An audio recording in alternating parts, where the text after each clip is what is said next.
All right, good evening, everyone, and welcome to Green White Checker TV. Tonight we have race number 3 of the Area 51 Super Speedway Super Truck Series here tonight at the Atlanta Motor Speedway. Scheduled distance for tonight's event will be 90 laps here tonight. I say this 1.5 reconfigured oval here, putting on some really exciting races. Probably one of the more difficult ones for these drivers to kind of navigate due to the size, how narrow it is, how fast it is. But it's going to be a lot of fun this evening. So I hope you're all doing well here this evening. Right now, drivers putting down their qualifying laps for tonight's event. As always, for anybody that is not familiar, rules here always the same as usual. There will be, again, scheduled distance 90 laps. There are 3 green-white checkered attempts for the finish of the race should it come down to that. 1 fast repair available for these drivers. And then, of course, like I said, if they can get to that white flag at that point, it's an official race. But, of course, they still got to get to that white flag before we hit that potential of those green-white checkers.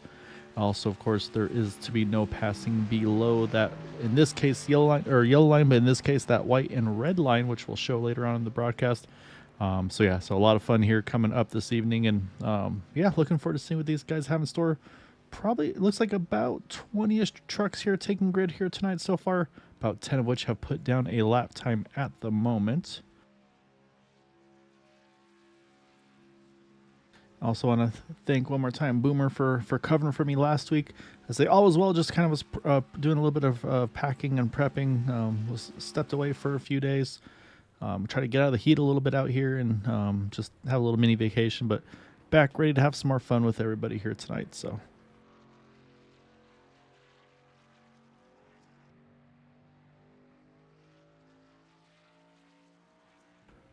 right now, as we sit, 12 drivers have made a lap. There's a couple more on track at the moment putting their laps in. So right now, a lot of trucks looking to make qualifying laps. And I think the big story for tonight will actually be not the track or the trucks or anything like that. It's going to be the new build. Let's say we are on week 13 in iRacing, which means this is one of the weeks where they put out significant updates. And the trucks especially or ones that had a big update done to them. So I'll say that's the admins have done a really good job making a lot of changes, a lot of adjustments to try to get these trucks to drive the way they were prior to the build update. So a big thank you to Gabe and Kevin for getting all the setups adjusted and fixed, but then also having to upload the setups back to the schedules. I'll say so a lot of legwork for those guys. And definitely much appreciated for all their hard work. Good evening, Mr. Bill. Yeah, we'll definitely be keeping an eye on Jason here tonight. Right now, looks like he is at the moment sitting in the 7th position in qualifying. Like I mentioned, still a few trucks left to qualify. Got a couple still out on track. But yeah, so it'll be fun to see. And again, as I say, also a perfect time for that. If you have somebody that you want to watch, you want to support, by all means, feel free to chime in. Let us know who you're rooting for. I'm not above sneaking a little extra attention on those drivers. So no shame on my side here for those. Got about 30 seconds left in qualifying. Looks like 1 truck left on track putting down his lap. So you can see there on the ticker, there was a heater put down just that last time around to change the top spot at the moment. So we'll keep an eye and see if that lap time sticks or not for pole position. But again, though, big change also this season, no bonus points. So it's basically you finish where you finish. Those are the points. There's no bonus points for incident free, leading lap, leading the most laps, all of those things. It's just basically who finishes where, you have the points, and then you go on from there. I don't know if you're allowed to root for yourself, though, Jacob. I feel like that might be cheating a little bit, but I'll let it slide on this one. But joking aside, though, so good luck to you, though, sir, as well. However, qualifying just has completed. Let's go ahead and pull up our starting grid for tonight's event. And you can see there on that front row already gridded here for tonight's event is that number 88 of Gabe Butler, able to grab pole position over Bud Steele there by just 13 hundredths of a second. Or 13 thousandths of a second, I should say, apologies. Jack Wall's only 1,000 back of Bud there in third. Rick Sanchez, Seth Groover are top 5. Then our top 10 continue on is Eric Laurie, Ryan Decker, Jeremy Osborne, Jason Bogart, Dude Conrad are top 10. Then you got Corey Buskirk and Jacob Lee 11th and 12th. Continuing down the order here, you've got then Mike Rimkus, Nick Wing, and Ambrose Nebel. Those are the drivers that did put down their qualifying laps. And then 16th on back, just 4 drivers opting not to put down qualifying lap, including Patrick Groover, Jim Brooks, Bob Fitzgerald, and Brandon Briggs. So it looks like 19 trucks scheduled to be a part of this race. We'll see if all are able to grid. Right now, just waiting on 2 more trucks to hop in here. So we'll keep an eye on those guys. But looks like, again, the guy I'm always watching paint schemes. It's this guy right there, Bud Steele. He's always got something updated, and I feel like week after week he's got a good looking update on those. Don't mind the banner. Say that's for the trucks in the mirror, for them to see what's going on. But see that Area 51 banner on the side. So you see kind of the front row there with the different banners. But I'll say both of them going for different approaches. Kind of like the move over sticker on the front of cars. When they look in the mirror, they see it pointed the right direction, if you will.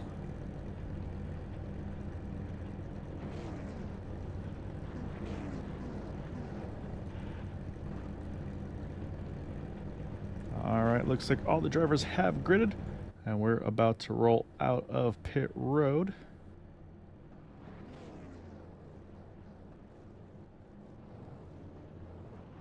As you can see, pace car heading off onto the pit exit. That's going to bring the field all with them. Again, 19 drivers taking part in tonight's event. And as I mentioned, also 1 fast pair, 3 green and checker attempts should they be needed. And also didn't mention the fuel window. Fuel window time should be in the low to mid 20s. From talking with some of the admins and everything, it should be pretty much a no question 3-stop race under green flag conditions.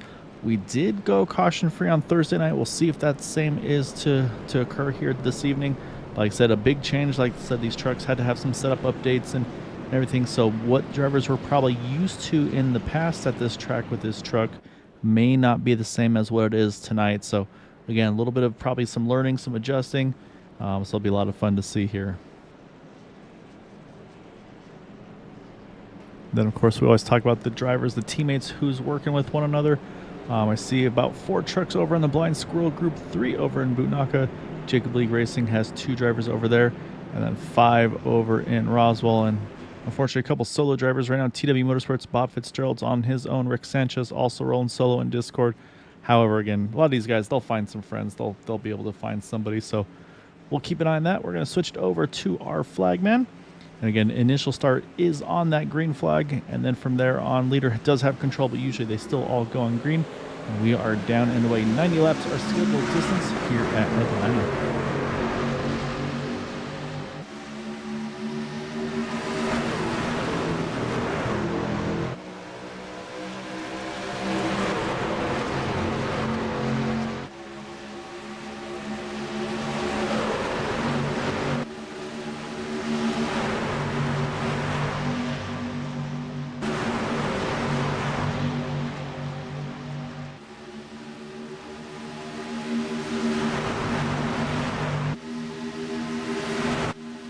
That is lap number 1 complete. Bud Steele's going to lead the way here, as he will lead lap number 1 in that number 6 machine.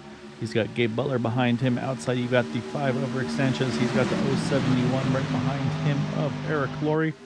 I'll say right now, again, not a ton of positions moved, but you got a couple trucks gaining 3 spots here early on there.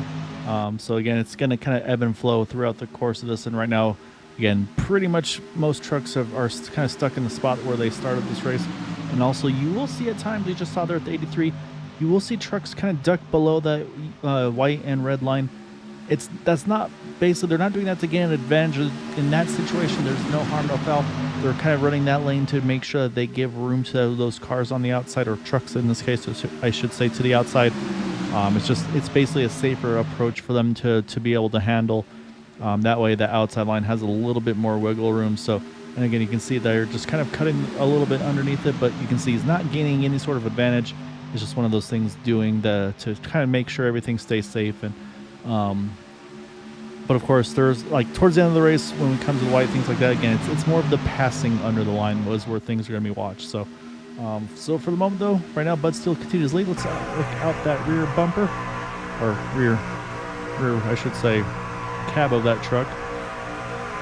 You see right there, the outside line starting to surge a little bit here. You can see how far they get split up there in the center. Then once they get back to the turns, they're going to be right back down each other's door there. But right now, for the moment, it was the 5 truck on the outside there. Had a nose ahead. Now it goes back to the 6. Right now, those two bouncing back and forth. Who's got just a nose ahead each turn, pretty much.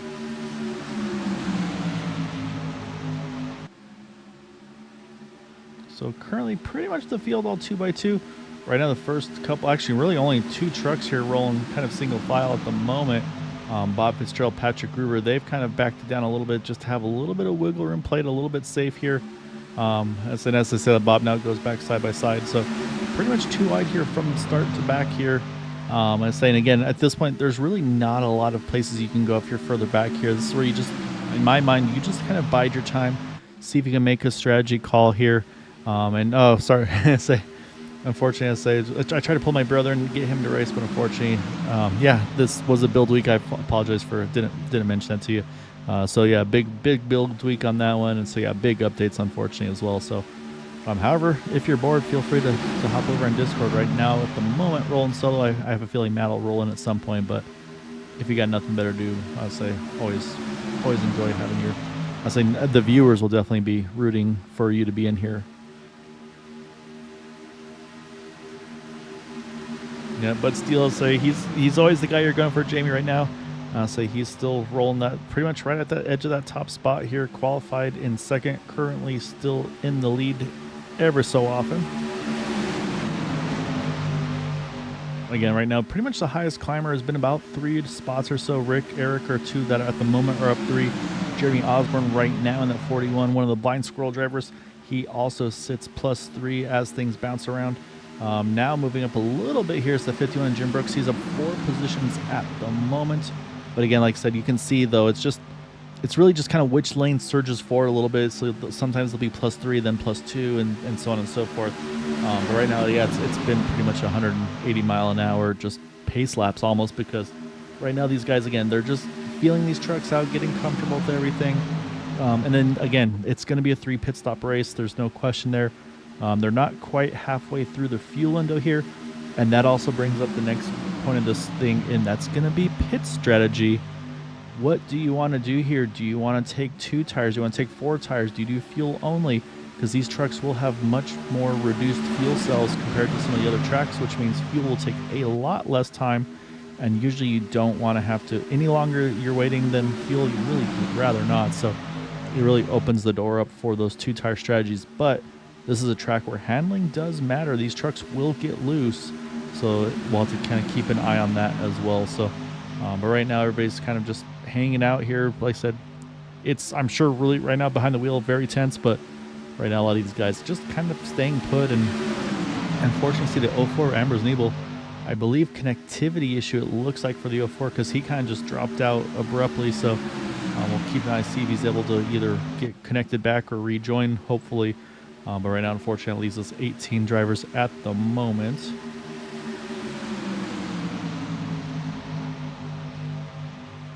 We got our first 3 wide move here. Seth Groover's trying to work the 3rd lane. Got a little bit of kiss of the wall here.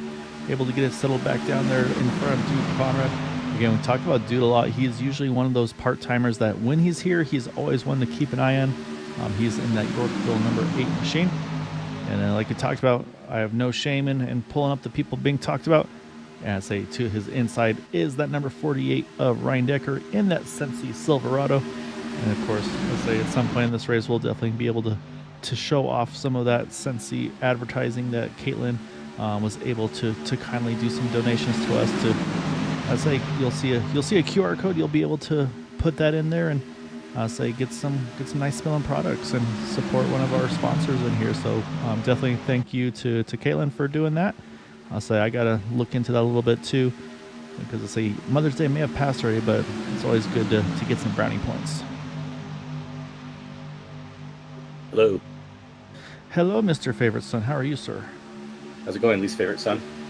It is going well right now. Everybody's behaving, being calm, and Yeah, the truck looks so good you can smell it. I like that. I like that slogan there. So yeah, no, right now, Quabi, things pretty calm. I'd say it's everybody's for the most part stayed 2x2. Not a lot of shuffling around here. I think again, with as you've been able to see, a big iRacing update, a lot of updates done to this truck. So some drivers probably having to get a little bit more familiar with them again, especially at a difficult track handling wise like this. Over halfway through the fuel run, so people are going to start to try to figure out where they want to put those trucks to get ready for pit stops. Is one of the more difficult tracks to enter pit road on, more dangerous as well.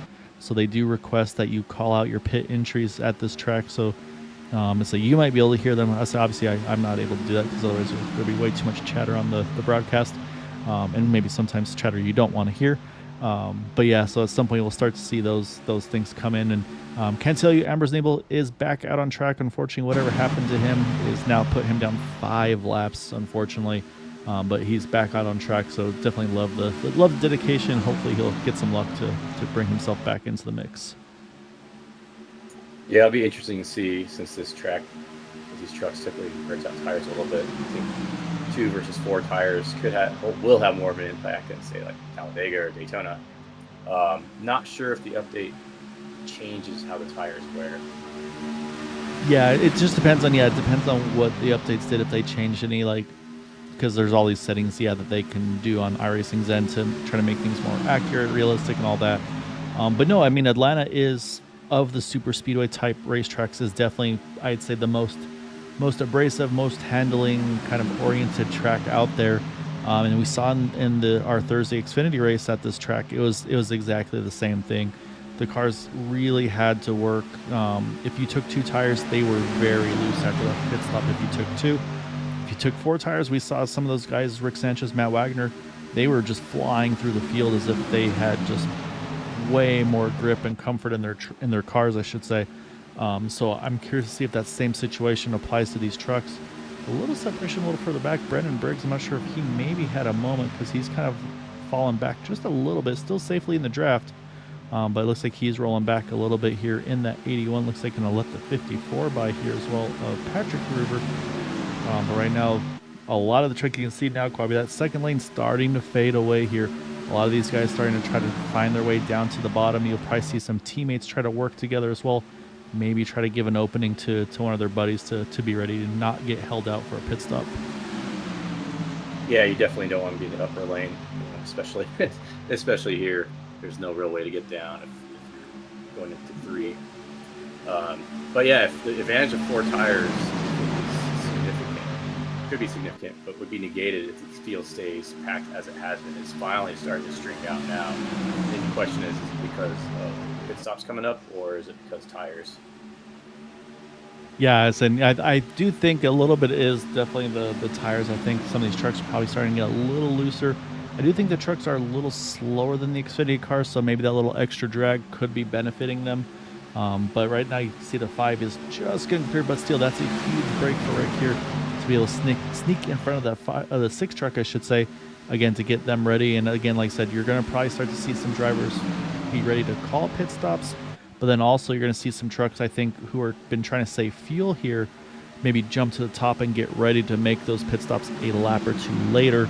Because this is a track, though, you will lose a lap on pit road, no questions asked, which is the opposite of Daytona Talladega, where you can pit without losing a lap, which to me makes that overcut, if you will, pitting later, a much more appealing option for the race. Yeah, I agree. It's maybe more conservative strategy, but with pit road being so tricky, and you see one coming to pits right now, it makes yellows happen sometimes.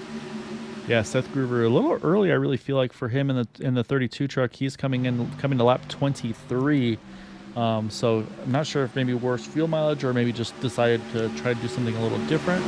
But he's going to be the first to hit pit road. But this will probably start to open up that window where I think you can see a lot of trucks starting to really kind of slide in here, get in line. So I think we're about to see a very busy pit entry here. A lot of drivers keying up. Here they come. Here's the yellow. Oh, big contact. Nobody's going to get onto pit road, at least not before the yellow, the pit lane closed. And yeah, unfortunately, you can see a handful of drivers, Bud Steele, namely one of those involved. I think Brendan Briggs may have got through clean, but that was the concern. That's going to bring out the first yellow. And yeah, so now we'll go back, we'll take a look there. Say unfortunately, try to get a good angle of pit road entry and kind of blocked everything that we saw there. So give me one moment. Everything's scrolling by real quick here.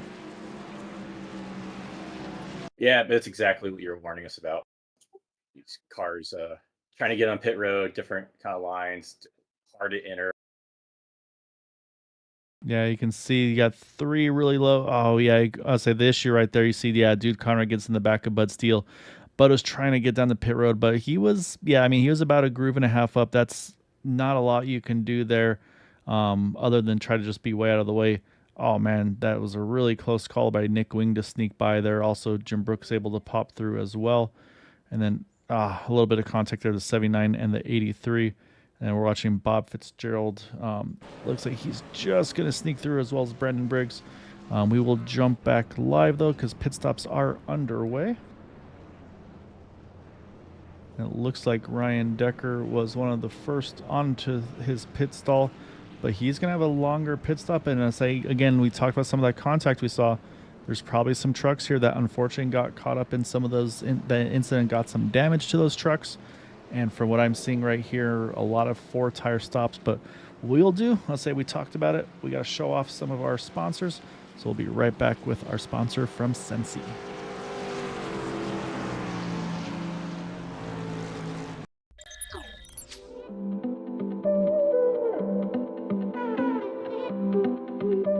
At Sensi, we love fragrance, how it makes us feel, how it connects us to our deepest memories, how sharing those memories connects us with each other.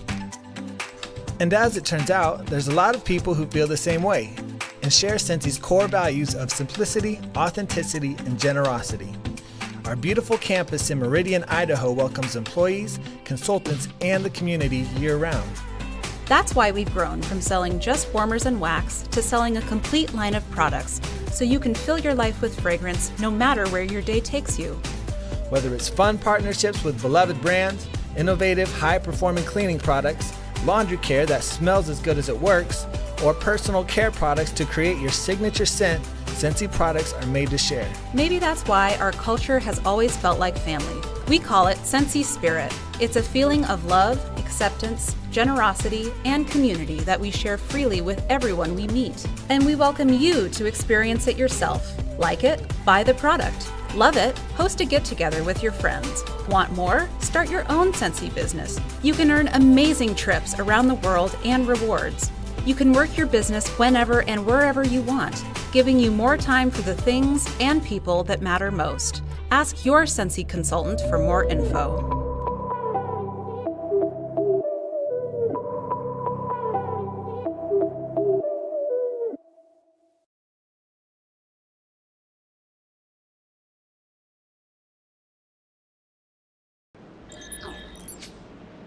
All right, just in time. Lights are off the pace car.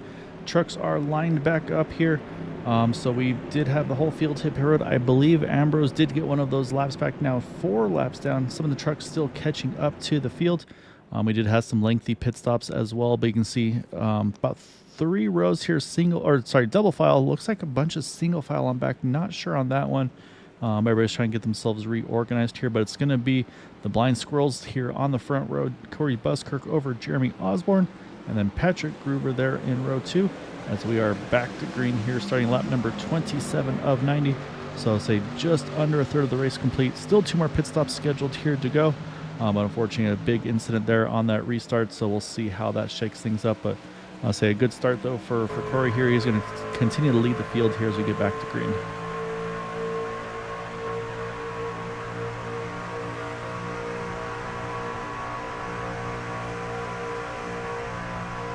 Also fairly spread out on this restart, Quabi. I'm looking to see pretty much the top 12 all pretty locked on together.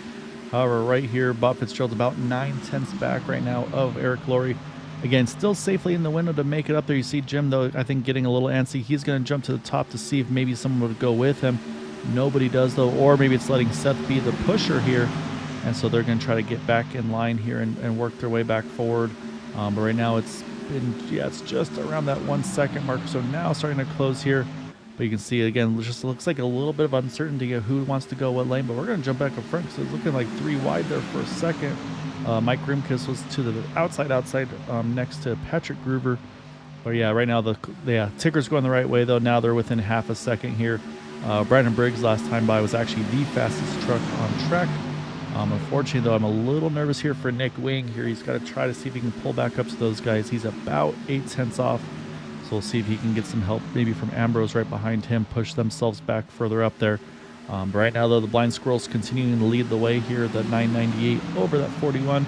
But that second lane starting to form here with that 5 and 48 looking very strong.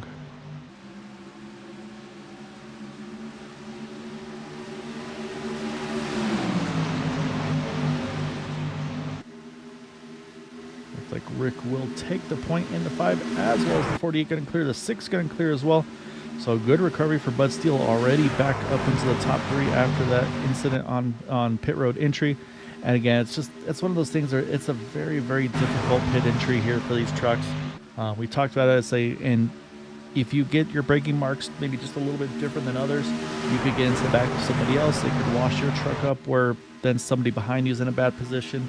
And it's just, it's a tough spot to be in. And so, unfortunately, that's what we saw there to bring out our first yellow of the evening. But, again, still 2 more scheduled pit stops to go to the end of this thing. So, a lot more racing to go here. Like I said, we've got the top 17 all locked on here together.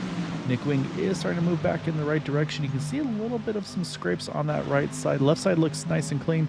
But I did notice on the passenger side a little bit of some scrapes there on it. So, I don't think it's going to be too worse for wear, but something that he'll probably be noticing, though, in that draft. Sorry for going quiet on you there. I was having some connection trouble. I guess our wireless link struggling to do 3 streams at once. Oh, I saw Paulo there. Yeah, a little brotherly love there between the 32 54. No intention there, but yeah, I think they just caught each other just a little bit there. Again, another quick little 3 wide moment there, right behind Mike Grimkiss there in that 79. But right now, things have settled in a little bit. Mostly single file here.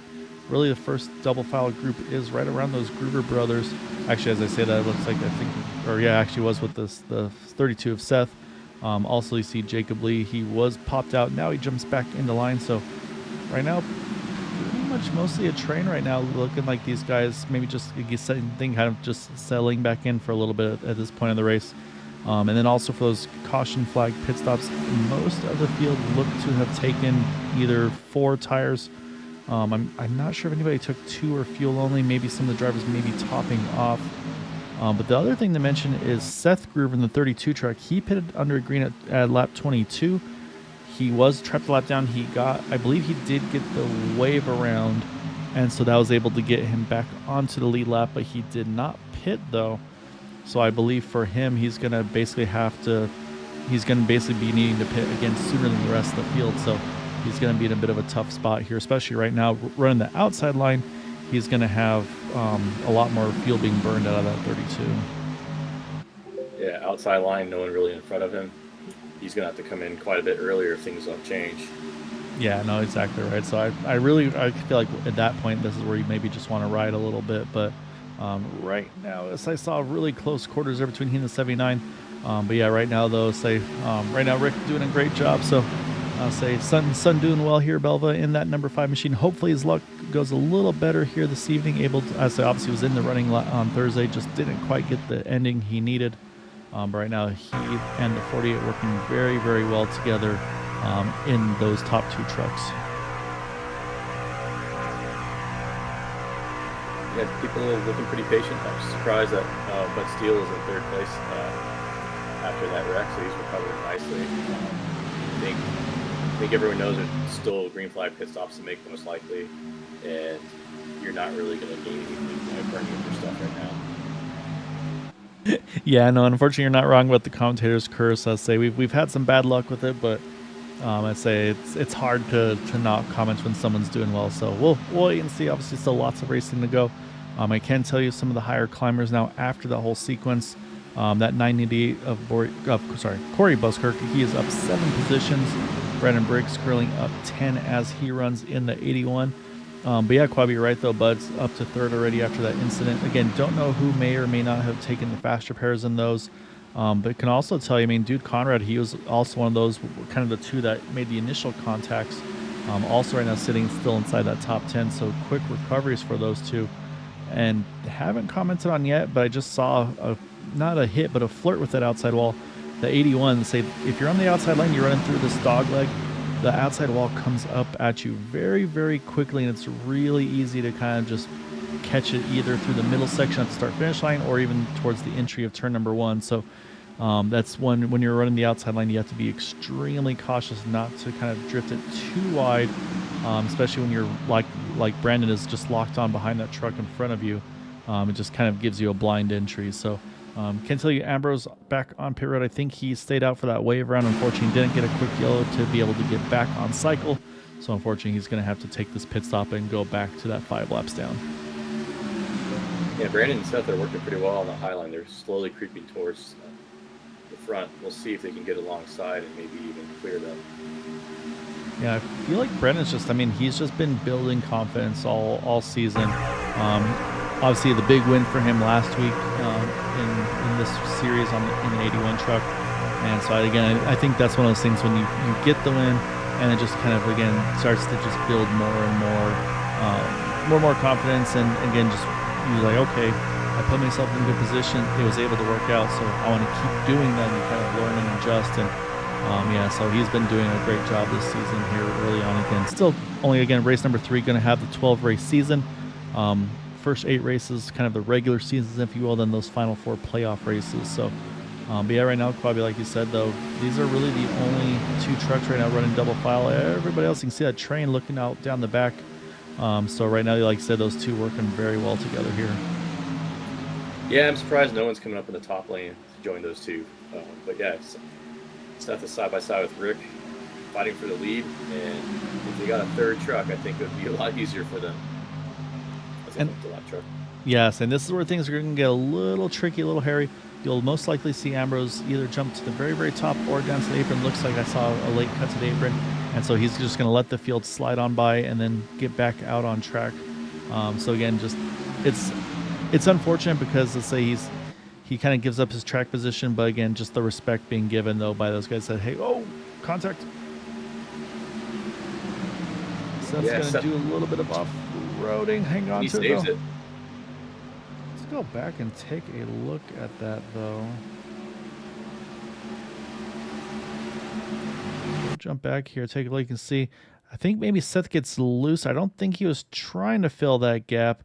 I think maybe just got loose off 4, or potentially maybe was trying to get to the bottom because we are getting close to that pit window, so it may have been a trying to clear himself, or maybe thought he was clear of that number 6 truck, but was able to save it though and stay on track here. So you can see still holding on.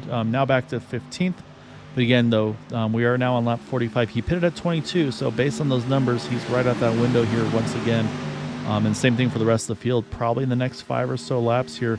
Again, these laps click off very quickly, so we're not too far away from another potential set of green flag pit stops. Yeah, that's a good point. He's going to be the one that's pit earliest, so perhaps he was trying to get down low. And it was close, but a little too close for him. Great drive, gathering that up, getting through the grass, getting back on track, and he gets to fight some more. Yeah. Anytime you're going through the grass to be able to come back out unscathed is probably the best result you can hope for in that kind of situation. Sure. So we'll keep an eye and see again.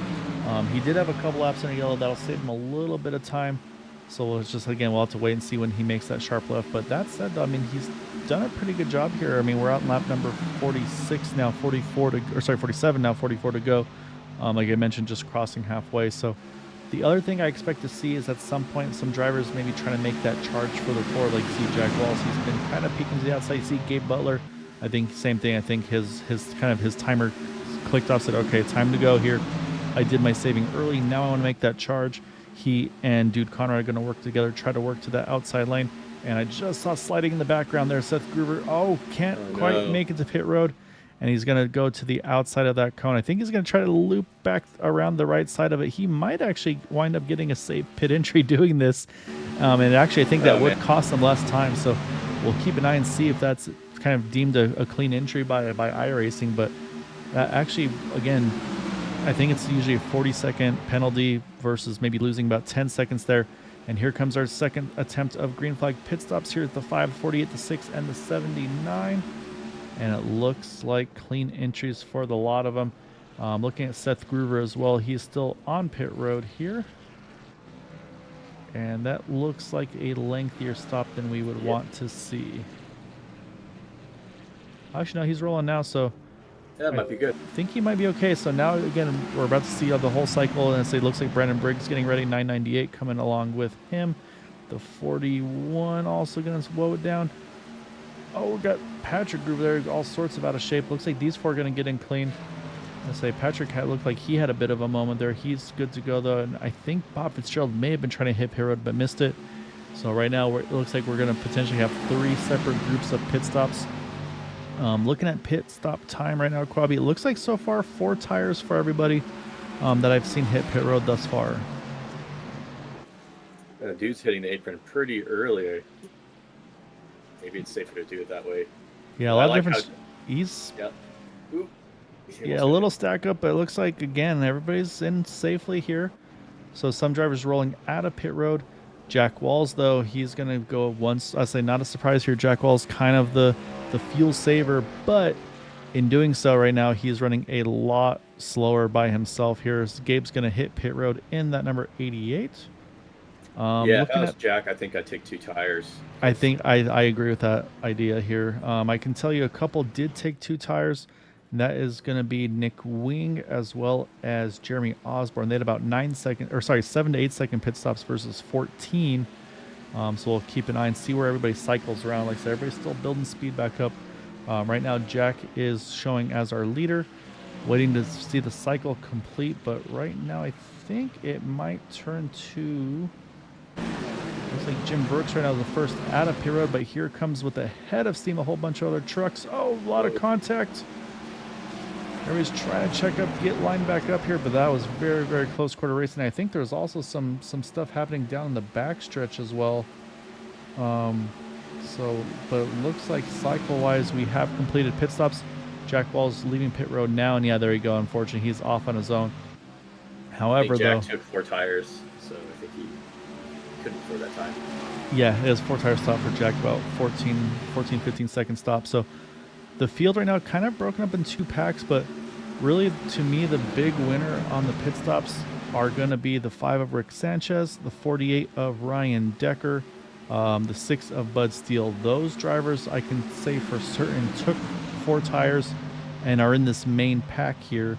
So great job by them. The other drivers in this pack, Jim Brooks, Nick Wing, Jeremy Osborne took 2 tires. I think Brandon Briggs also is in the 2-tire stop window. And then you got to go about 2 seconds back to these guys here, Gabe and Dude and company. They all as well took 4 tires on their stops. So right now we got about 3 separate packs at the moment. We just obviously showed these 2, and a little further back, Jack Walls is right on the edge of catching back up to them. And I think he's going to get there.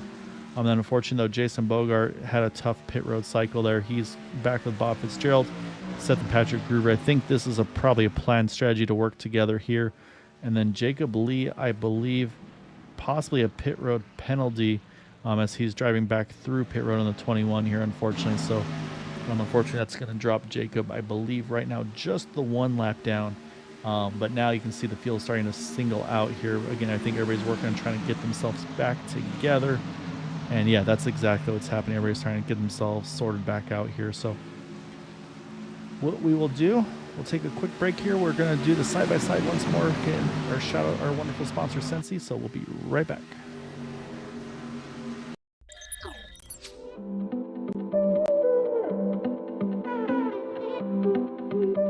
At Sensi, we love fragrance. How it makes us feel. How it connects us to our deepest memories. How sharing those memories connects us with each other. And as it turns out, there's a lot of people who feel the same way and share Sensi's core values of simplicity, authenticity, and generosity. Our beautiful campus in Meridian, Idaho welcomes employees, consultants, and the community year-round. That's why we've grown from selling just warmers and wax to selling a complete line of products, so you can fill your life with fragrance no matter where your day takes you. Whether it's fun partnerships with beloved brands, innovative, high-performing cleaning products, laundry care that smells as good as it works, or personal care products to create your signature scent, Scentsy products are made to share. Maybe that's why our culture has always felt like family. We call it Scentsy Spirit. It's a feeling of love, acceptance, generosity, and community that we share freely with everyone we meet. And we welcome you to experience it yourself. Like it? Buy the product. Love it? Host a get-together with your friends. Want more? Start your own Scentsy business. You can earn amazing trips around the world and rewards. You can work your business whenever and wherever you want, giving you more time for the things and people that matter most. Ask your Scentsy consultant for more info.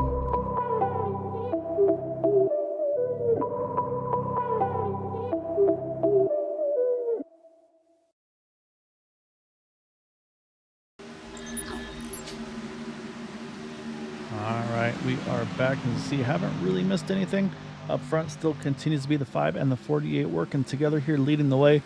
The 2 trucks there are starting to creep into the mix, though. Gabe Butler, Duke Conrad, they went 2 laps later than these top 3 trucks. Again, all these trucks right now from 1st to 5th are 4 tire takers. Brandon Briggs, I believe, was a 2 tire taker in the 81. And then right now, though, kind of going the wrong way, and you can see everybody's starting to kind of get a little antsy, I think, trying to figure out who's going to be the better leaders. Is now the 998 is going to lead that pack with the 79 of Mike Rimkus right behind him. They've fallen to about 1.4 seconds behind, and last time by they were about 2 to 3 tenths of a second slower, so they're right on the edge of maybe pulling that draft back in. I'm watching the timing scoring. It's definitely now going back the right direction. I think they may be just trying to find the right push and everything. And also probably Jack Walls, we talked about him going that extra lap.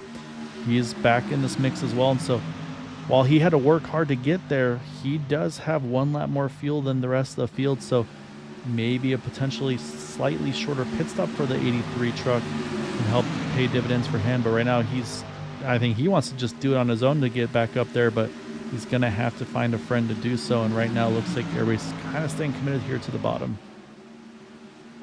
Yeah, Jack Wall's proving us wrong. You can take 4 tires and work your way back. And if he can take less fuel and take 2 tires for his last stop, it's a nice combination to give him an advantage if they don't make contact there. Yeah, I was gonna say, as soon as I switched away, it was really close there between he and Mike Rimkus.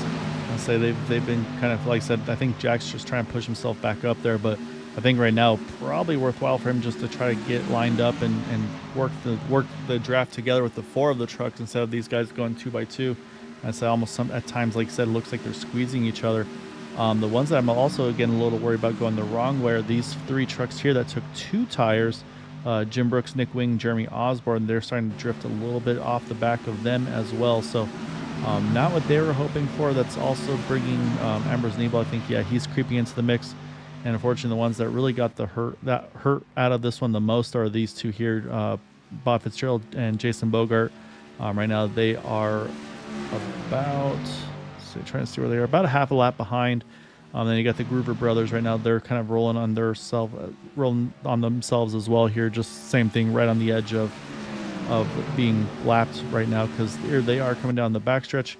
Leader's not that far behind here. So right now, like I said, kind of spread out here, and we're getting very close to that fuel window opening. Quabi, we talked about, again, it's a 90-lap race here.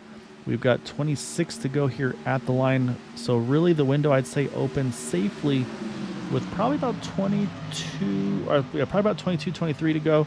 Of course, if anybody wants to try to do some strategy, they could short pit a little earlier. But again, with the risk of going laps down, I think we'll likely see these guys just try to go as far as they can and then pit last minute. Yeah, the advantage is now shifting to the favor of the people that took 4 tires. I think you saw at least the 3 that are almost off, or I guess they're off the back now. It took 2 tires. They're struggling. It seems like there's not enough grip, and they've lost touch with the main pack. That's conversion to 1 group now. So they don't have the option to take 2 tires again to make up that track position. And if they try to do it, they're going to be worse off. Plus, these guys are going to take 2 tires at least some of them. Yeah, no. Actually, got Patrick Gruber catching the wall there a little bit on the outside line. As that truck just looked really unsettled there, but looks like he's able to gather it back up now. But no, you're exactly right. I think, and something we talked about on the side-by-side, the trucks that took the 4 tires on this previous stop, they have that option to maybe take 2 tires on this final stop to, again, have that shorter pit stop. So I agree with you. I think that could definitely be a really good option. But with that, the Groover brothers getting lapped there really separated the top 2. You see the 5 and the 48, they kind of snuck away by about half a second. Again, no risk of losing the draft or anything, but it's interesting to see how far out these guys got separated. And I think Jack Wall is looking to see, he's like, hey, I'm going to maybe take advantage of this. I'm going to maybe try to grab, nope. I thought he was going to try to pick up Seth here and push himself back to the front, but he's actually able to clear Eric Lorry. He's going to jump back down now. But yeah, pit window Quabi now is open here. We are 23 to go, 22 at the line. Again, Seth will once more here probably have to be the first to hit pit road. Last time by, he came in at 47, and I would suspect we'll see Patrick most likely come in with him. But I think everybody else here, I think we'll see them come in as late as they can, just to avoid that risk of possibly getting trapped over through a pit stop cycle. Yeah, so Jack Walls in his sponsorless vehicle has the upper hand right now. He can go longer than everybody else. Maybe it's 1 lap, maybe he can get 2 laps by both runs. Although he was pretty aggressive this run, not going to the line. But we'll see if he can use that advantage to take a slightly shorter pit stop. Yeah, any savings you can do, like I said, will be an advantage. The question is, yeah, will the waiting be on fuel? Will it be on tires? I can tell you, Seth did just hit pit road in the 32. I thought Patrick would go with him. He actually opted to stay out here. So right now that puts Patrick as our lucky dog truck. Right now, again, a truck that's 2 laps down, unfortunately, is this 21 machine of Jacob Lee. So he's hoping to try to get at least one of those back to give himself a chance to get back after it. But here we go. Pit stop's happening here. And this time a little split strategy as the 48-6 coming in together. Corey Buskirk coming in as well. Jim Brooks going to roll in a little bit further behind, unfortunately, on his own. But last time we saw the 5 and the 48 come in together, so they actually are going to split strategy a little bit. And again, this might be where the 48 said, hey, I want to try to do something different. I want a short pit. The 5 may have said, you know what, I want to go one more, go as far as I can to be safer. But it looks like they're going to hit pit road as we speak. 88 and the 8 coming in along with them. Oh, a little bit of contact there in the back there, the 81-79, but able to stay pointed in the right direction. So that's going to, once more, Quabi, Jack Walls, he's going to stay out. But he's got help this time. He's got the 54 behind him. He's got the 21 ahead of him, so it won't be as big of a hit here. Yeah, let's see if he can do even one more lap. I don't know if it gives him much advantage, but any lap he can run is less fuel risk for the tank. And it looks like I think he's coming in this time. No, he's actually staying out, but the 54 is going to try to get around. But right now, this makes the other trucks kind of sweat a little bit because you're going to see on the ticker on the left here, pretty much the field right now trapped a lap down other than Fitzgerald and Bogart. So right now, Jason and Bob, they still have yet to pit as well. I don't think they're too far away from it. But yeah, right now, if there's a yellow, Jack would have the field trapped a lap down. He'd pretty much get a free pit stop. So that's what you never want to root for yellows, but he probably is rooting a little bit for a yellow there. And he is just stretching this thing, Quabi. He's going to take this thing as far as he can. So you talked about how hard he was running. Still somehow find a way to save some fuel out of that 83. Yeah, he must have switched it to the auxiliary tank. Yeah, it seems like the only thing I don't like, though, is it's a lot of space between he and those trucks around him right now. He ran a 30.7, but Steele Reindecker 29.5, so over a second quicker with these two drafting so aggressively, whereas the 83 and 54 have not been very tight on one another on the drafting side of things, and you can see the separation even through the turns. So, and once more, Jack's going to continue to keep going here. We're at 16 to go now. And so I think the same thing, though. You make your bed, you got to just stay and lay in it because he's at this point, yes, he's losing time, but right now he's still got the field trapped a lap down as we run. Yeah, he's fully committed to the strategy, and you're right, you can't halfway do it. And maybe he gets yellow, it happens. Maybe his pit stop's short enough. Who took 2 tires last time? We're going to take a look at that. Here comes the 83 and the 54. These are the final green flag scheduled stops here. These guys now can make it to the end. Jacob Lee as well. He's trying to run his truck as far as he can to stay right now, I believe, just 1 lap down. So let's go back to the front because right now it's Bud Steele leading Ryan Decker. Those are our top 2. I can tell you they did take 4 tires, as did Rick Sanchez in the 5. Brandon Briggs that they're passing on the outside as he gets loose out of 2. He took 2 tires. You can see, I think that's where we're seeing that struggle happen right now for the 81, but it keeps him in this lead pack draft at the moment, so I think that still could be a net gain for him, because right now, Quabi, it's a 6-truck breakaway for the lead here from Bud Steele to Brendan Briggs, all except Brandon on 4 tires. And then you got to go back to Eric Laurie, who's about 6 seconds further back here with Mike Rimkus, Corey Buskirk, Nick Wing. Eric, Mike, and Corey, 4 tires. Nick Wing, 2 tires. And then another 6 seconds back. Unfortunately, Jim Brooks kind of rolling on his own right now. He did take 4. And then that's pretty much what you have now is a bunch of just single file, or not single file, but kind of single trucks without any help at the moment. So right now the battle for the lead here is these 6 trucks, I should say. Right now, this 5 trying to get back around the 6, almost like we saw at the beginning with these 2 side by side. And I think Jack is almost in touch. He's gonna have to struggle. It's gonna be hard for him to get back to that pack. Yeah, if he can get a little bit of help, and he did take 2 tires as well for Jack Walls in the 83. It was about a 7.87 pit stop. So which will also obviously make it a little bit more tricky for his handling. I will look at lap times though. It was a 29.80 for Rick, 29.86 for Bud.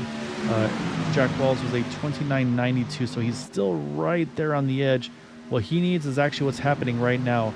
Those trucks right now, you can see at 32 and 81, they've kind of drifted just a little bit back. That's going to give him a chance to pick up kind of that ladder effect, if you will, to be able to possibly grab onto Brandon, which will then be able to pull him back the rest of the way. So he would really like to see Brandon fall back just a little bit more if all goes well.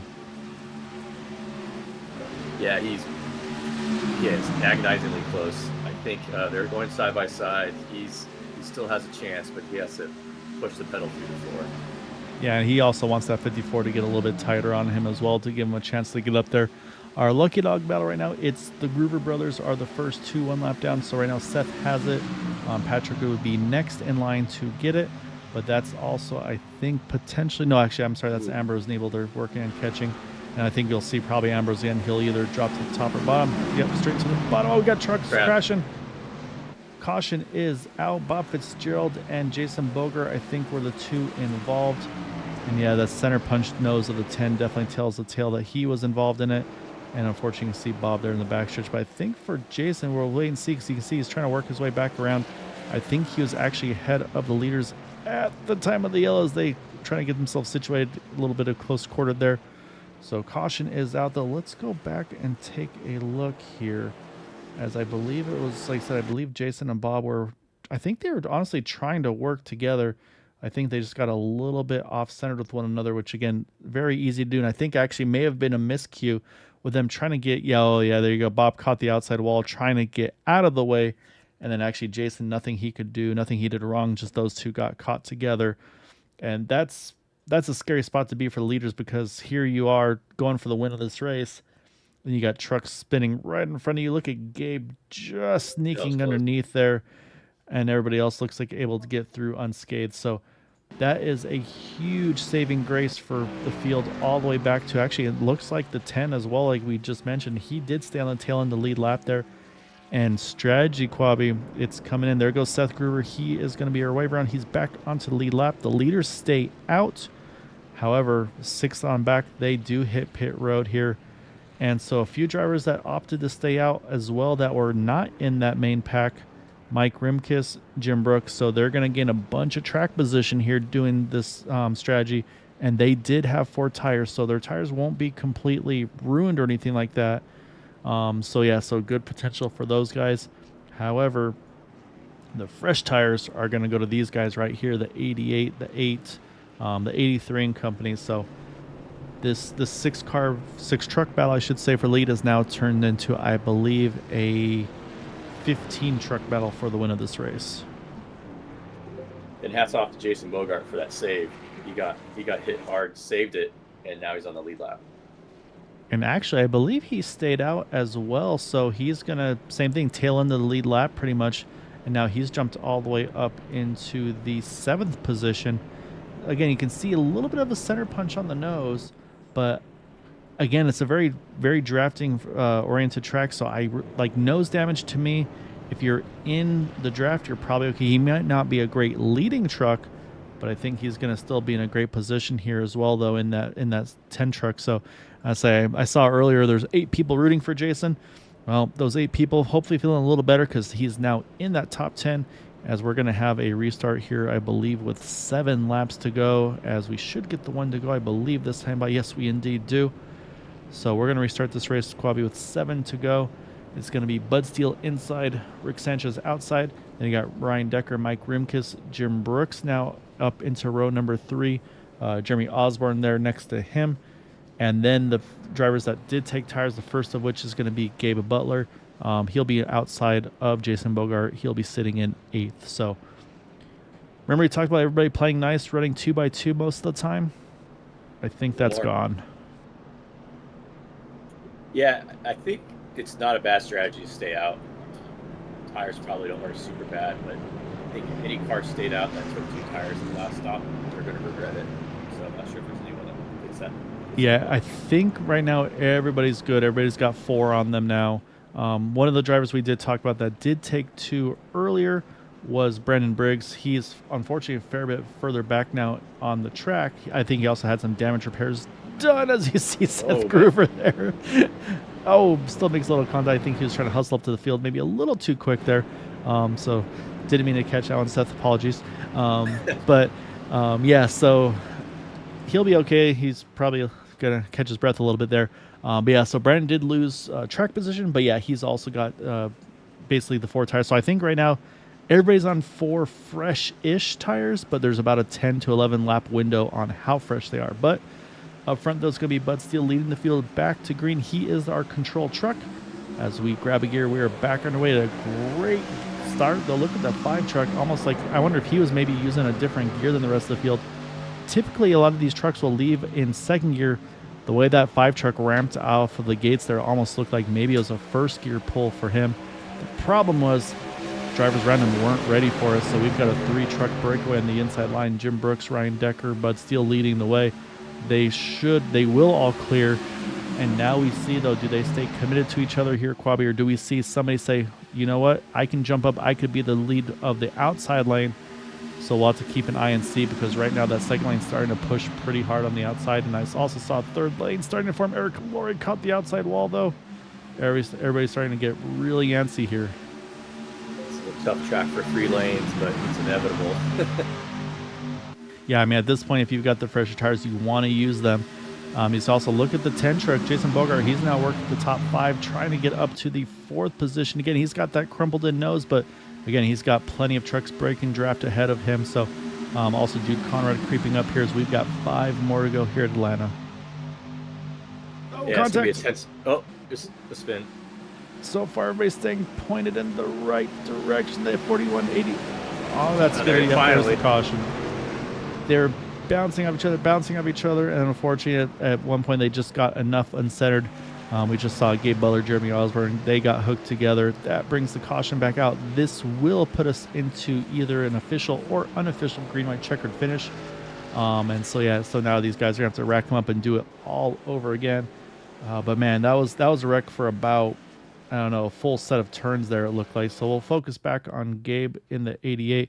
I actually see right there was the 41-83 contact entering turn number 1.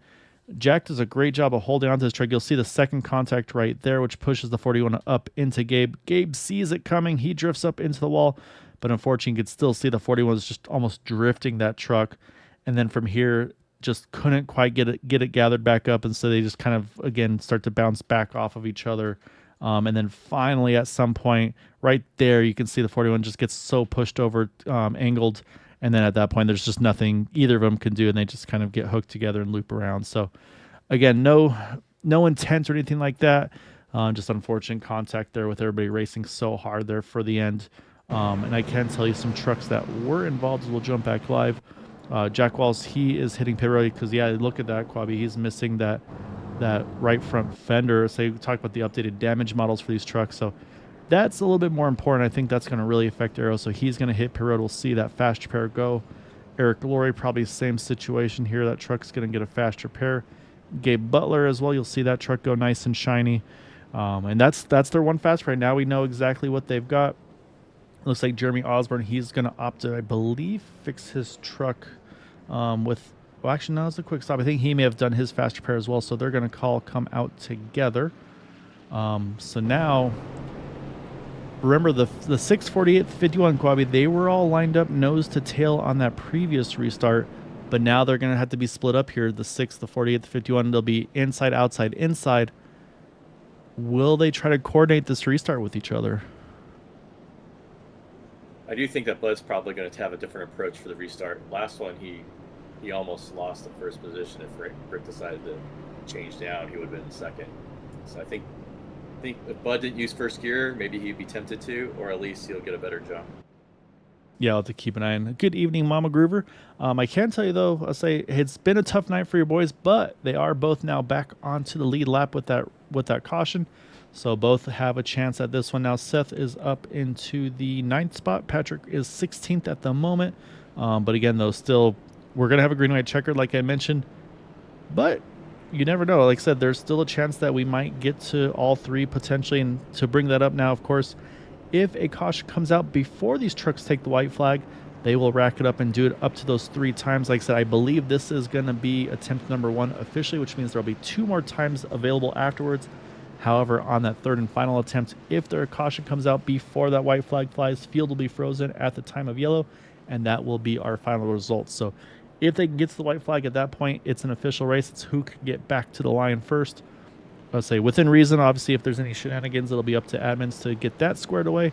So we'll have to wait and see. But yeah, I'm gonna say obviously the Jason Bogart fans, he's up to 4th now. He's got a good line on the outside here.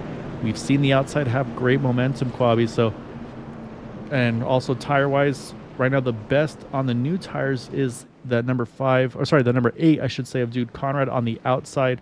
He's got about 10 lap fresher tires than the field. So I don't know if it'll matter. Everybody's going to get their tires cooled off here, but it's going to be a very aggressive restart here. Yeah, great recovery try for Jason. We've seen the top lane do pretty good with just 2 people. It's not going to just be 2 people this time. So I think we're gonna really see what the top lane is capable of. And if your tires are a little worn out and you're trying to keep it down low, you might struggle. And the upper lane may have more momentum. Easy for me to say. Yeah, it's just going to be all about, I think, who gets locked on well and is able to make these big pushes. So we'll see if we see any kind of coordinated restart here, or if it's going to be, and yeah, that looked like a very well-organized restart. You see Jim Brooks, not a great start to the 6, but the 6 and the 48 pretty much left to right on cue, so I'd say those guys probably had a bit of a countdown together. However, they stay side by side, and there's about a little contact, 5 and 10, about a truck length between the 48 and the 10. That's going to give advantage to the inside line for the moment. As again, here they go, everybody's starting to try to get a little bit aggressive, trying to find where can they put these trucks here as we try to get to that white flag. Not a lot of real estate. The turn's a little sharper than the big super speedway, but maybe we'll make it to the white flag. Let's see. One spin, spinning. Caution is out. It did not quite get to the line. Bud Steele's thinking, what do I have to do? Wow. I thought I had it, but the pace car is out. It was close. It looked like it was going to happen, but unfortunately, caution back out here, and that is going to put us into attempt number 2. So we'll go back. We'll take a look to see what happened here. I did see Nick Wing have a moment there, and I don't know if it was from him. Actually, you look at Gabe Butler. He's way up top here. We'll focus on him initially. But you're going to see Nick Wing in the 28 there, that no bull truck. Oh, actually, right there, you see the 79 to 83. They make contact. That's what sends the 28 down to the infield. And then just you can see these 2 bouncing off of each other. And Gabe Butler. Oh, look at Mike Rimkus, actually. He goes up and over here in the 79. Also, you see the 04 and the 08 involved. And, man, Mike Rimkus going for a ride here on that truck, able to get back onto his wheels. Patrick Groover's on the brakes. A little bump. I think he'll get away with that, honestly. Shouldn't be too worse for wear, but unfortunate, though. Like I said, just these trucks were probably pointed back to bring out the yellow just before there was a chance to be able to get to that white flag. So, like I said, some of those trucks, Bud Steele was probably just begging for that thing to stay green for just another probably 50, 100 feet. Probably that probably is all the difference it would have made. But now we got to do it all over. You can see the flag man waving the white flag too, but it was white, not yellow. Yeah, and the thing is, start it again. Yeah, and I was saying that's exactly it. It's you'll see what the flagman's doing, but then you see obviously those caution lights right here. You see them on the outside wall. I'll say that's what they'll be looking for on the track. And obviously iRacing compared to actual racing, like it's probably not apples to apples, but yeah, so tough one there. And again, though, it's going to shake up the running order, Quabi, once more. So now Bud still continues to lead. He's going to be our control truck. Now, instead of having Ryan Decker next to him, he's going to have Jim Brooks right alongside. Ryan Decker actually will be his pusher truck, which I think is probably a really good thing for Bud, because those two have worked really well together. But honestly, I kind of like where Jim is here in the 51 truck, because he's got a very good pusher and a very good Atlanta racer in Rick Sanchez. So if he can get a good restart here and Rick gets lined up with him well, he could get a really solid push here down the straightaways and maybe have a chance to grab this win as well. So it's looking great at the moment for the Roswell team, but again, we've seen heartbreak just catch drivers at the very ends of these races. So they're hoping that this next restart here will go a little cleaner for all of them. But yeah, it's going to be intriguing to see how it all shakes out here. I can tell you, pit stop wise, Gabe Butler, Jack Walls, Eric Laurie, they did all stay out after their incidents and contact. I think they opted just for track position. You can see Jack Walls' truck. He's missing that rear tail panel there. Drivers, we know Jack and Gabe, they don't have any more fast repairs left. So yeah, we know they're out. So they said, you know what? I just want my track position. I think drivers that did take fast repairs, though, Mike Rimkus and Nick Wing, I believe. But we're going to go back up front here. We're going to watch this, see what happens here up front on the second to last restart. So yeah, this is Bud's third chance leading the field. What do you think? Do you think he should do anything different? His last one was pretty good, I thought.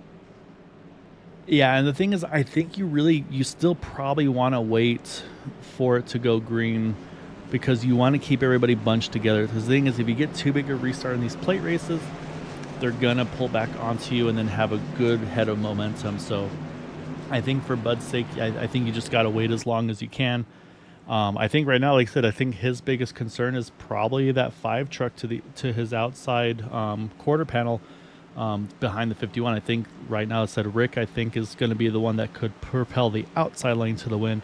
We'll have to wait and see, as we're going to get back to it here in just a moment. Bud's waiting. Now they're down and away, and again, Rick is, I think these drivers using different gears on the restart. But right now is a good start, though, for the 6 and 48. They are already locked on together, but watch for the momentum here out of 2. Yeah, Jim Brooks holding it way down, getting a little nervous. Rick is pushing him really hard. That's what you have to do, but it's go time. But outside lane's not closing up just yet. He is about a half a nose behind, but now this is where they've got to start to stay really committed to each other. You can see Jim drifting up a little bit more probably than Rick would want him to. Like I said, now they want to try to get to the white. Jack's down on the apron. He's going to hang on to it. We will get the white flag this time by. This is the last lap of the race. See Seth Groover working the third lane with Brandon Briggs. Oh, a little bit of contact between the 998. Oh, more contact behind. So we got 6 truck, I should say, breakaway here. Right now it's between Jim Brooks and Bud Steele up front. Yeah, Jim Brooks gets a nose ahead. I don't know if he's going to be able to hold it all the way through this turn. Bud starts getting more momentum. Yeah, it's a big push on the inside line by Ryan Decker. Here we'll watch as they push to the line here. And at the line, it will be close. I believe Bud Steele gets it by 1/100 of a second. We'll wait and get the official results. But I can tell you Bud Steele is our race winner here tonight. Ryan Decker is going to bring home a podium finish in that number 3rd spot in the 48. And it looks like Rick Sanchez is going to try to do everything he could. He could be able to get a 4th position. And Corey Boskirk, Jason Bogart. However, before we get to those final results, Quabi, let's take a look coming to the white, because let's say Jack Walls had a moment, and I think there was some more moments as well. You see Eric Laurie there, and I think we're going to see him just get into the left rear a little bit, or I don't know, Jack almost just looked like he got loose, and again, he had no rear deck lid, so that truck probably not handling very well. Actually able to keep it pointed in the right direction. But then I believe there was more contact with, I don't know if it was Ambrose and Dude Conrad. So I think I saw Dude had some incident as well. Oh yeah, no, this is definitely where the incident was. This is the whole truck, all the field together. Yeah, so we saw the 32 and the 98. They kind of wanted the 5 each other. bumper. Oh, the 41 gets into the 8. The 8 hits the 81. And then, unfortunately, see Seth gets involved a little bit there. And you can see Patrick actually able to be the beneficiary of that. He sneaks through, and then right here, oh man, look how close Gabe Butler was to that. He just sneaks to the inside of that. So unfortunately, Patrick, the bad luck, set the bad luck. Patrick being able to benefit from it, and then the push here down at the end. We'll watch this one again a little. See if we can get a little better shot of this one here as they come through. We'll pick up the speed here. But Ryan Decker, you can see right there, Ryan was just locked onto that rear tailgate of Bud Steele here through 3 and 4. Again, this is where you have to take the risk, make those big pushes, and yeah. So that was what you can see right there. There was hardly any gap between the two of them, and then here as they get to the finish line, like I said, and again, this is where these guys have to. It's just so tempting, Quabi. They want to cut as low as they can, but they know that they have to stay above that white line to just again avoid shortcutting the track there. And yeah, so you can see right here clearly Bud Steele is our race winner. Jim Brooks going up second, then Ryan Decker and the 5 truck of Rick Sanchez able to bring it home in 4th, and then Corey Buskirk able to grab that last top 5 position. So yeah, both lanes did a great job. It was a real tight finish. Finish line is 100 feet further. I think the outside lane gets it, but they put it right in the middle. Yeah, no, yeah, it was a really, really good push to the end there. So as we saw, Bud Steele is our race winner here. I say we'll jump back live. We'll kind of see him. I don't know. He might still be doing burnouts there in that 6 truck. He may have run out of fuel doing those burnouts. But what we will do is we're going to jump back to our white flag lap here. And we're going to grab our 3rd place finisher. That is going to be a Mr. Ryan Decker. And say again, let's say he's got the, well, I say it's hard to drag him all the way here. We'll get him eventually. There we are. So we are going to pull Ryan on in over here in that number 48 Sensi machine. And Ryan, it was one of those ones where it probably felt like you're just waiting for something to go wrong, because you have Roswell sitting 1, 2, 3. First it was you to the outside of Bud, then you behind Bud. And I mean, just take us through the strategy there, where it's like, how do we try to keep this amongst the 3 of us without getting anybody else involved? Or, I mean, just take us through the end of that race and what the strategy was between the 3 of you. Bring it home with all 4 fenders and all 4 tires underneath of it.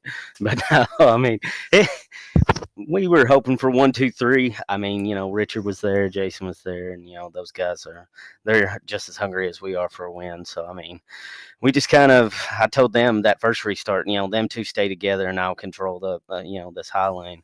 And then, well, that caution come out and we were like, dang it, if it was only just about 50 feet further, we'd been all right. But then that second one, I mean, I had Richard to my outside behind Jim, and I knew Richard was a good pusher, so I'd have to push Bud pretty good ways there. So, but glad we all came home 1, 2, 3. I mean, it's good for us. We needed that. We needed some good momentum going in. No, it was really good. Obviously, it was the strategy was like Thursday night, where it's like, do I take 2? Do I take 4? I believe you were pretty much on the 4 tire strategy from the get go. How was the tire wear over the course of that run tonight? Well, it wasn't too bad as far as like on Thursday, but like I did practice before then. I'm not gonna lie. So I ran a race before tonight just to kind of see where the tire wear would be and how much it would, and because I was like, well, 2 tires, 4 tires, whatever. And then during practice, I ran a whole fuel stint or whatever, and to kind of see how much fuel we had, and then I took 2 tires at that practice, and it just didn't feel right. So I was like, nah, I'm going 4 tires the whole way. Now Nick, I don't think Nick took tires till like the last stint. Like, I don't see how he made it, but he didn't take tires the whole time. But everybody else, I think it was 4 and go. Well, it worked out pretty well for you tonight. Like you said, able to get the 1, 2, 3 finish. So just awesome job. Like I said, I think it's 2 podiums in the 2 races here at Atlanta. So obviously a good result for you from Thursday to tonight. So great job tonight. So we're able to show off Caitlin a little bit extra, but we're going to give you the floor as well. So any thanks and shouts for that podium here tonight? Yeah, I got to thank my team. I mean, Roswell guys, Nick, Bud, Jim, Jack, all of us. Kyle, we need to get you in here. All right. I think you're coming Thursday, right? The plans, I'll come hang out on Thursday. Oh yeah, here we go. And then where are we racing? Is it Daytona? I think Or it's iRacing. Yeah. iRacing. Oh yeah, here we go. But Trial anyways, by fire. yeah. Oh, but anyways, yeah, got to thank Kaylin for watching broadcast, the family and everything. I love them, support them as much as possible. That's why I have Cincy on the truck. We threw in some money for the sponsor in the season. Whiplash cameras, right? Yes, sir. Am I right? Yep. Green White Checker TV, Area 51. There's another one. Hold on. Import Logic still with us? I don't know if they formally are, but I mean, I say don't they know. helped. I always appreciate it. Oh, I think Yep. did you catch 4D Raceway already? 4D Raceware. There it Yep, is. that's it. I see it on the side of your truck too, Yeah. so you got it on there. Yeah. I put it on there for them, so that way they kind of get a little bit also. But yeah, Gabe and Kevin for putting this stuff on. I mean, those guys do an awesome job of getting these setups out and getting them to everybody so we can practice and do all that stuff. But yeah. Well, you go enjoy this one. Great job tonight. Caitlin was rooting you on. She was happy about the results. So, yeah, great job, man. Look forward to seeing you again, and go enjoy it with your teammates, man. All right, appreciate it. I'm saying, speaking of teammates, we got to pull one of those teammates in now. Saying, like I say, yeah, there's probably a little bias. We enjoy that result, I think, Quabi, and but I mean, obviously it was an up and down race for you. There was some 2-tire strategy, then 4 tires later on, staying out on that late yellow to get you the track position back, which I think is the call of the race to get you back up and have a chance to go for the win here tonight. So most of the other guys were pretty much 4 tires from the get-go. So we saw it seemed like the 2 tires were a bit of a struggle for you when you did take them under green. What was the balance like for you switching from, or taking the 2, I should say, during that green flag cycle? No, I didn't take any until the caution. Oh, Well, sorry, until the last pit stop, green flag pit stop. Then I took 4. oh, okay. So And it no started tires. getting pushy. If you didn't hit the entrance of the corner perfect, it started pushing up in the middle of the corner, and you couldn't really do much about it. And I know Nick stayed, and he went ahead and didn't get him that time that I did, and he was having troubles. There's no way I would have been able to finish the race, I don't think, with the tires he did until caution came out. So that's a good thing. No, so we were just assuming it was 2 tires from the get-go, and so it's kind of the opposite then from the Xfinity cars, where you would get tight on the older tires, whereas the Xfinity cars were actually getting a lot looser. It sounds like, so kind of a big switch between the trucks and the Xfinity cars from Thursday. Yeah, exactly. No, it was just the opposite. Well, I'll say it's a good thing to put in our notebook for future races here. So now we go to the last stint of the race there. First, it's you pushing Bud, and then the caution comes out so close before you get to that white flag, and then you jump to the outside. I mean, were you happier on the inside line? Were you happier on the outside line? I mean, what was the thought there for you on those last 2 restarts? I think the result was going to be the same, but I was happier on the low line. I hadn't ran the high line all race, and it was like I was real tight on them, because it's like I was a little too aggressive there, but I didn't have anything to compare it to, so I was just kind of winging it at that point. Yeah, so how disappointed were you to see that yellow come out and you didn't get the white flag, because it had to be super close? Oh no, that was, yeah, I was sure that we were fine. Then I saw the yellow flag. It's like, that's impossible. How the heck did that happen? But turned out okay. And I don't know, whoever was pushing me on the outside line when I was there, that was very helpful, because I got a good run up. I thought I was going to maybe catch Bud there at the start finish line, but it didn't work. That was Mr. Atlanta Rick. Yeah, 14 thousandths of a second, I believe. So you're just about there. That was close. Yeah, Rick was doing a great job. Appreciate it. Well, before we get you back to your teammates, definitely want to give you the floor as well for any thanks and shouts for that podium here tonight. I'll definitely Roswell Racing 1, 2, 3. How do you get that? It doesn't get any better. So that's pretty nice to have that sweep. Good job, Bud and Ryan. That was a great finish. Thank you guys for covering it, Quabi, you and Kobe. Well, we'll drag you back to your teammates. Go enjoy this one, and look forward to seeing you again here soon, sir. All right, guys. All right, that leaves us one person left to chat with, and that is this guy right here, Mr. Bud Steele.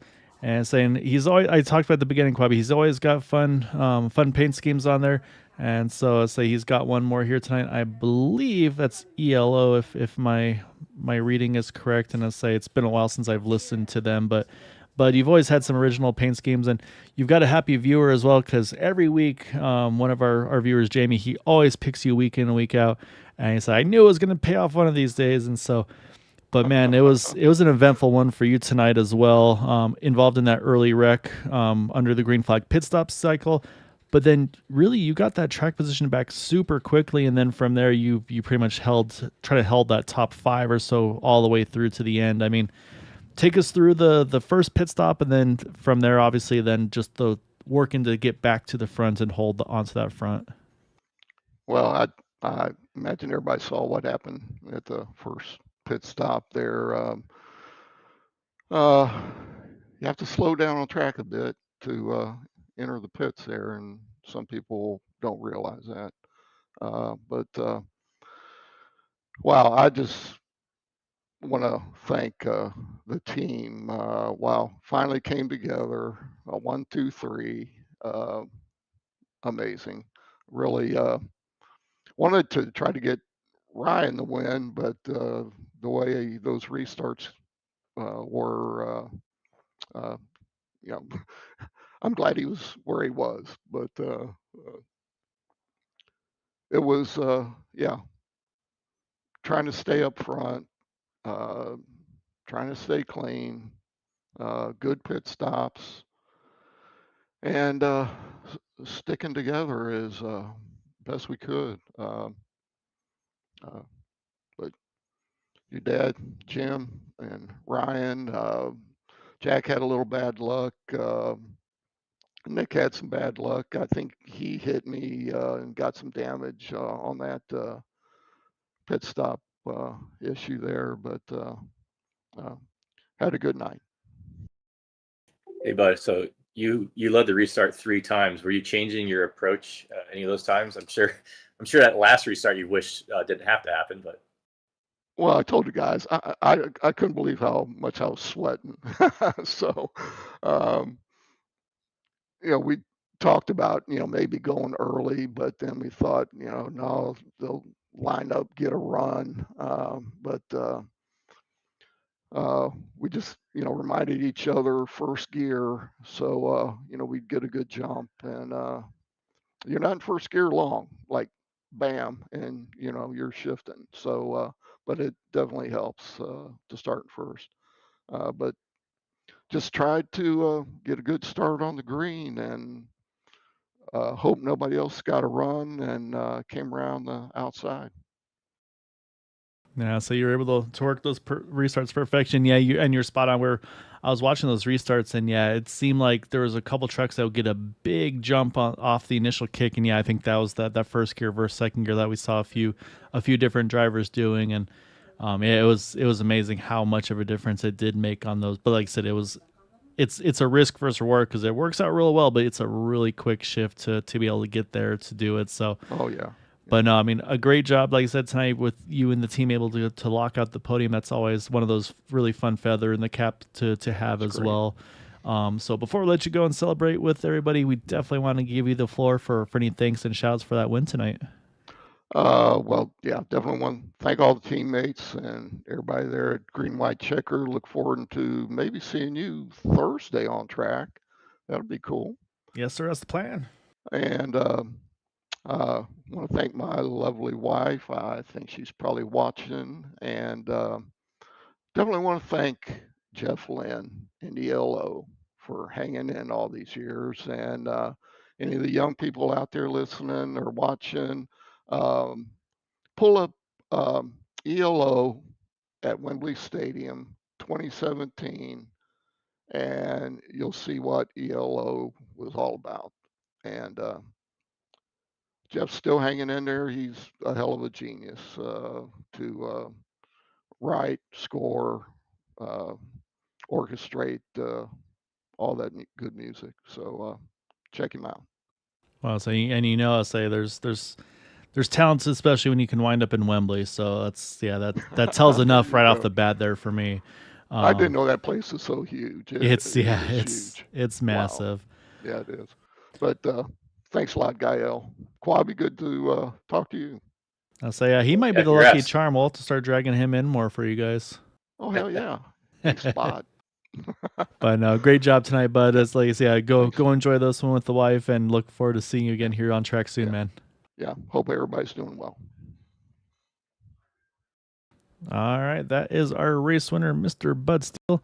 What we do have to do still, though, Quabi, while we watch them do dueling burnout celebrations, we got to jump back live, though, so we can pull up our final standings for this evening. We're going to switch over to our timing and scoring. And you can see right there, like I said, 14 thousandths of a second between the 6 and the 51. And then another 14 thousandths of a second between third and fourth, Ryan Decker over Rick Sanchez. And then you got Corey Buskirk with Blind Squirrels leading them with that top 5. Jason Bogart there, 6, a great recovery for him. Then Patrick Groover, like I said, was one of the last lucky dogs. He's able to jump to 7th, unfortunately, from bad luck from his brother, Seth. Gabe Butler, good recovery to get even back to the top 10 there in 8th. Jeremy Osborne and Mike Rimkus rounding out our top 10. Then you got Eric Laurie, Nick Wing, Brandon Briggs. We talked about Seth Groover, obviously what happened to him. And then also, unfortunately, Dude Conrad with his damages falls down to 15th. And then Jacob Lee just didn't quite have the luck there at the end to get those laps back to go for the win. So he stayed trapped one lap down there in 16th. Jack Walls was going so well until everything went wrong at the end. He falls to 17th.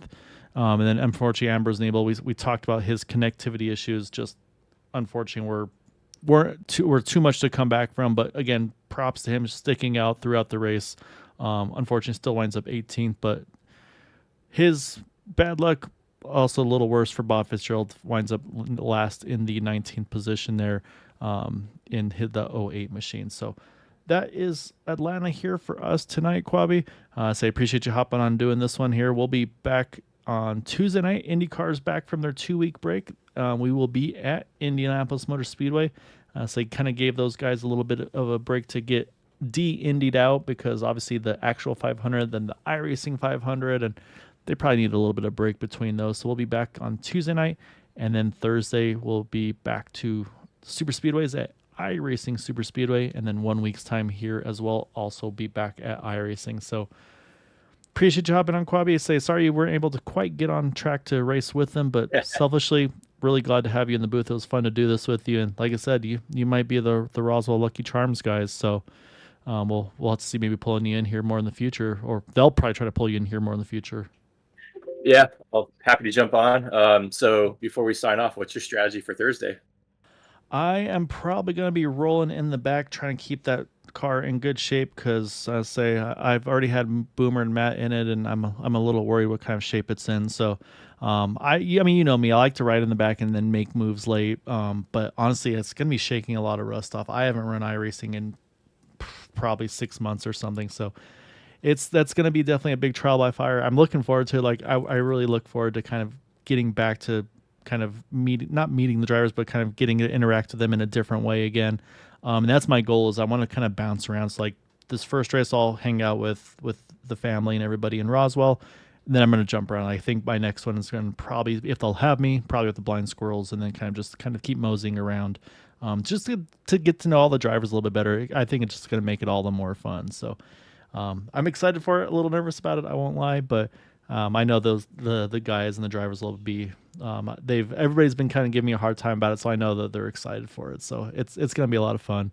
And definitely big thank you to everybody that was watching, all the fans of Jason, of Rick, of the Groovers, obviously of Ryan and company. So I appreciate you guys hopping in, chatting with us and kind of interacting. It just makes us a lot of fun. So thank you all so much for being a part of this with us as well. And yeah, we'll be back on Tuesday night for the IndyCars, and then back on Thursday for more Super Speedway action. So hope you all have a wonderful evening. And as always, definitely take care, stay safe. Got to wish a very special happy birthday to my friend Don. So he used to broadcast with me back in the day when we first kicked off Green White Checker TV. So Don, hope you have a very happy birthday. And yeah, everybody else, take care. Have a wonderful evening, and we'll see you again on Tuesday.